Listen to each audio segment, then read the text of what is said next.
My family is telling me to not leave my cheating wife after she tried to end herself. Original post. My apologies if this isn't very coherent. I'm still very much in shock. Throw away as my friends know my Reddit account. I, 27 male, found out 3 days ago that my wife of 3 years, 26 female, has been cheating on me for over 6 months with a coworker, 46 male. I don't know what to do anymore. The life I have started to build with her has come crumbling down, and I am not doing okay. I told my parents yesterday, and they told me I should stay with her and work on getting through this. I'm shocked. I am still shocked. I hung up on them instantly and haven't talked to them since. I told my wife to leave the house and go to her mother's. Her dad texted me in full support of me and told me he didn't raise his daughter this way. I'm very thankful he is supportive because I have gotten texts from family on both sides telling me to take her back. I got a call today from her father telling me that she tried to take her own life. I'm still in complete shock. I don't know how to respond. I told him I would see what I could do, and he said I have no responsibilities to be there, but that he would as she is his daughter. He hung up after he said he would keep me updated. I am at a complete loss of what to do. I'm currently at home and completely miserable.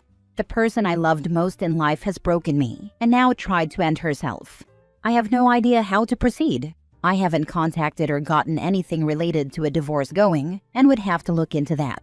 I have no idea if I should even divorce her if she's tried this. I'm in all honesty scared and absolutely destroyed. I feel like my family has betrayed me, that they love my wife more than me, and that I really have no one to go to during all this. Now with her having attempted, I am at an even more complete loss. I need some advice here, as I cannot think straight. What can I do about all this? Now for the top advice before reading the updates. You aren't responsible for your wife trying to hurt herself. If you don't feel like you could ever forgive her for cheating on you, then yes, divorce is the correct answer. Her screwing up her life and hurting herself over it isn't something that changes if you can forgive her or not. OP, as someone who was blackmailed by self-harm to stay in the relationship, I can tell you, run as fast as you can. Right now, she has enough people taking care of her. If you take her back, the fact that this kind of emotional blackmail works on you will destroy whatever is left. And she will attempt it again and again because it works on you. Just run. Yup. You feel bad and want to help. But anyone who uses self-harm as a weapon to punish or control others is pretty evil. As someone who has had multiple attempts in the past, I take self-harm very seriously. However, I also recognize that there are certain situations in which some people use it as a tool of manipulation, and at the end of the day, unless you intentionally bullied or abused someone to the point of self-harm, or tried to coerce them into attempting, you do not bear responsibility for their choices. It seems to me your wife's attempt might fit the bill of manipulation, and if not, because none of us can know with certainty her true motivations for the attempt, at the very least it is the unfortunate result of her own actions. This is of course your choice in terms of whether to stay or leave, but you are under no obligation to stay. You should prioritize yourself first and foremost and do what is best for you. I know that is easier said than done, but I think you should. Also, unless her father offered concrete proof, I wouldn't be so sure she did actually end up attempting. I'm not accusing him of lying because I don't know him, but just something to think about, especially given both sides of the family have been trying to pressure you into staying. I'm really sorry you're going through this. She could have possibly lied to her father about attempting as well, and maybe her father believed her. I'm not trying to throw accusations around that may not be true or even likely, but there really are tons of possibilities here. Either way, OP, the best decision here is also the hardest decision, unfortunately. But this isn't gonna end well if you try to stick it out, and I think you know that. Now for the first update. I didn't expect my post to reach that many people, but I'm very glad it did. I got a lot of advice from a lot of different viewpoints. Common question: could this have been manipulation on a fair partner's part? I highly doubt that. He wasn't a supervisor of hers. He just worked with her on occasion. I went on her laptop today since she isn't here and got into her Instagram. I found the whole chat history between them, and am currently going to print it all out into a few binders. I am going to find the affair partner's wife and send one to her. I am also going to send one to my parents and keep one for the lawyer I get. I do live in an at-fault state, so hopefully it goes well for me. I own the house as I do very well financially, and I hope I will get to keep it. Wife has texted me threatening to unalive me. I don't know who I loved before, but this is not her. I don't know this woman. She's gone totally insane. I'll update if anything happens. Thank you all so much. Second update. I didn't expect my post to reach that many people, but I'm very glad it did. I got a lot of advice from a lot of different people. I went on her laptop a while ago and found all the chat logs on her Instagram with her affair partner and have printed them all out, pages upon pages, and have made binders to be sent to certain people. I have also kept one for my lawyer. My wife has texted me threatening to end me. I don't know who I loved before, but this is not her. I don't know this woman. She's gone totally insane. She has shown up at my door at random times during the day, banging and banging for minutes on end. I was scared at first, but I had the locks changed. I also own a few firearms, though I don't plan on using any. I got a video today from her of her cutting what I think was my name into herself. It was extremely hard for me to watch, so I just forwarded it to her father. He lost his mind, calling me and asking what I had done. When I explained, he calmed down and just told me to block her, which I have done. Yesterday, I was able to find the address of her affair partner, and I went in the middle of the day when he would be at work. His wife answered, and I handed her a binder of all the printouts. I couldn't hold back my tears and told her what was going on. She started crying as she saw the pages. I told her I was so sorry she had to go through this, and that I hope she leaves this horrible man. Well, he came banging on my door today, screaming bloody murder. I answered wearing a holster with my CCW in it, and that seemed to make him take a step back. He berated me, telling me what a horrible person I was for blowing up his marriage, that he wouldn't have a home to sleep in tonight, and how it was all my fault. I just laughed in his face and said that if he ever came on my property again, especially to do what I think he was going to do before I showed that I was armed, he would need a wheelchair to leave in. I just slammed the door in his face after that. As for my family who completely took my wife's side, they have gone radio silent after getting a binder of their own to read. At this point, though, I couldn't care less about them. It is evident who they cared about more. I have no more information on my wife. I hope she gets help, but at this point I don't care anymore. I'm completely physically and emotionally drained. I have taken 2 weeks from work after notifying the owner, and I plan to sort out everything. I plan on filing for a divorce. Thank you to everyone who messaged me and gave me advice last time. I really appreciate it. Edit. I have consulted my lawyer. There were no images or anything contained in the binders, as that would be highly illegal, but I haven't told him about the incident with the affair partner yet. I will notify him soon. Is there anything I can do next? I got a video today from her of her cutting what I think was my name into herself. Wife has texted me threatening to end me. I don't know who I loved before, but this is not her. I don't know this woman. She's gone totally insane. So your partner was totally fine, then went off the rails with cheating, screaming episodes, and nonsensical behavior? Has she been evaluated for mental health issues since all of this started? Because this went from a typical cheating story to what sounds like a manic episode. She's in the right age range for an initial schizophrenia or bipolar flare-up. For the most part, yeah, it came out of nowhere. She did show the scars from self-harming she did as a teenager. As long as I have been with her, though, she hasn't shown anything relating to bipolar or schizophrenia. You need to stop doing anything until you speak with a lawyer. Yeah, OP, stop threatening people verbally or intimidating them with a gun. I understand that you have the right to bear arms, but you'd be surprised how quickly that goes out the window when the cops show up or when you're sitting before a judge. Your interactions with the other man can absolutely be used against you to paint you as violent or abusive during the divorce process. I know it probably felt really good to put that man in his place, but please stop for your own sake. If your wife or her affair partner show up at your door again, do not answer. Call the cops and start recording.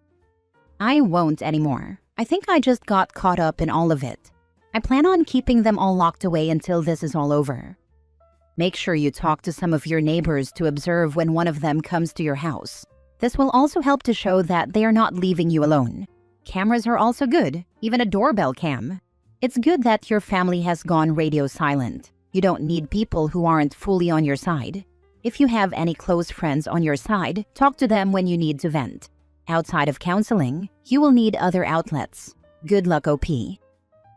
Now for the last update 2 years later. Hello everyone, it's been a while. My ex-wife is gone. Life has taken a downturn. My ex-wife and multiple drug addicts she was apparently hanging out with assaulted me a couple of months after I posted, only after breaking into my home. I can't believe I'm typing this out, but I never thought life would go this way. The attack left me with permanent and crippling injuries. My ex-wife is dead. Overdosed on heroin apparently, according to her dad. Honestly, I hope and wish she's in hell. She's ruined my life. I cannot work in my career field anymore and have lost most of everything. I have no hope of earning more and am honestly just trying to scrape by. I just want a better life. Wanted to post and update everyone since it's been so long and I remembered this account existed. Sadly, the trashy people win sometimes. I don't know what I'm going to do, but just try to hold on physically and scrape by financially. I don't know how I'm going to pay rent. Thanks all. If anyone wants answers to anything, go ahead and ask. I don't mind. Just please be kind, yeah? Focus on your next move. Time will help you heal. Keeping busy will help you grow and move on. You need things to occupy your mind. Without knowing your career, is there a chance to pivot into a teaching position? Are there programs for people who want to get back to work after significant illness or disability? Any family or friends who might be able to help, let you live with them as you get physical rehab or go back to school? You are 29. You have a whole life ahead of you. In my opinion, this reads as a little insensitive considering it's been almost 2 years since the attack. It sounds like his field may be physical activity-based, and if it's anything like construction or plumbing, it's nigh impossible to pivot to a teaching position. I get that you're trying to say that he should keep his head up, but his original post was about how deeply unsupported he was by his parents, so finding a friend or family to live with might prove difficult too. Oh my goodness. Here are a few things you can do. Contact your state's disability office to find out if you are eligible for anything such as financial help. Contact your state's in-home supportive services, where they can come in and help you out with various things, such as some physical care like showers, or go grocery shopping for you, take you to doctor's appointments, etc. They can also help with getting housing. If you are a veteran, please start contacting their services to see where they might help, such as housing. I know it's frustrating, but if you are physically disabled as you are saying, there is hope and there is help. Don't stop fighting for that. Last story. Is it bad that I don't want to name my daughter after my fiancé's dead girlfriend? Hey Reddit, this is a throwaway account because my fiancé and I use the same Reddit account. I, 23 female, met my fiancé 27 male when I was 19 in college 4 years ago, and I'm currently 7 months pregnant. We are having a planned pregnancy and our daughter is due in October. My fiancé had a high school sweetheart who we dated from freshman year until his sophomore year in college. She died due to breast cancer. I never knew her, but in the beginning of our relationship, he never failed to mention how she was a beautiful person. He admitted to me that he always wanted to marry her and imagined them having kids. He loves me very much and has always been a great partner. Recently, we were on the topic of baby names. I am mixed, Ivorian and Brazilian, and my fiancé is from Costa Rica. I was thinking of the name Antonia, but I was definitely open to other options. He suggested we name our daughter after her. Not as a middle name, not as a Gracie Ann kind of thing where you have 2 names, but her first name. His ex's name is very unique and not something common where it could be nicknamed differently or not be directly a tribute to her. I believe her name is also a cultural name, and neither of us are from that culture. I told him I'd be fine with it being her middle name or a nickname, but he told me he really wanted to make her name his ex's. I want to make it clear I have nothing against the idea of naming kids after lost loved ones, but just not my first baby. I have a strong feeling that our daughter is going to look just like me, which will make it more awkward. He just came home from work and is in a really good mood, but I feel tense writing this next to him. Yeah, I wouldn't want my partner doing that, to be honest. Nothing personal, just like you said. Not the first baby, and definitely not the first name, especially if it isn't common or doesn't fit your cultural background. I thought the same thing. His ex was Middle Eastern, and I'm half Latina, and he is Latino. The questions regarding her name would be endless. It's sad to lose someone you love, but imagine her having to explain where the name came from for her whole life. Even as a middle name, that's saddling her with someone else's story. Even if the name had been more typical, it would be rough to explain to future friends and partners. Surely your husband isn't planning on making her story part of your daughter's life? Like a bedtime story fathers would tell their children about their departed mother?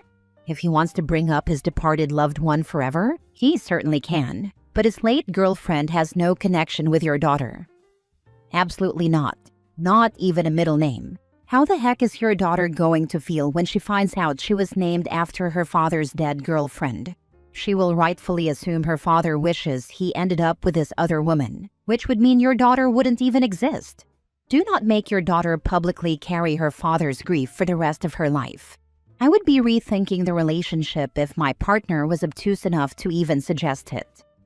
My middle name, Lee, is after my dad's high school girlfriend who was killed in a car accident. It's never affected me, but obviously my mother didn't mind it, so perhaps that's the difference? OP, you shouldn't name your child any name you don't love or feel comfortable with. Perhaps a compromise could be finding out what his ex's name meant, and then finding a name that means the same thing. It's the thought behind the gesture that should matter to him, not his daughter having her literal name.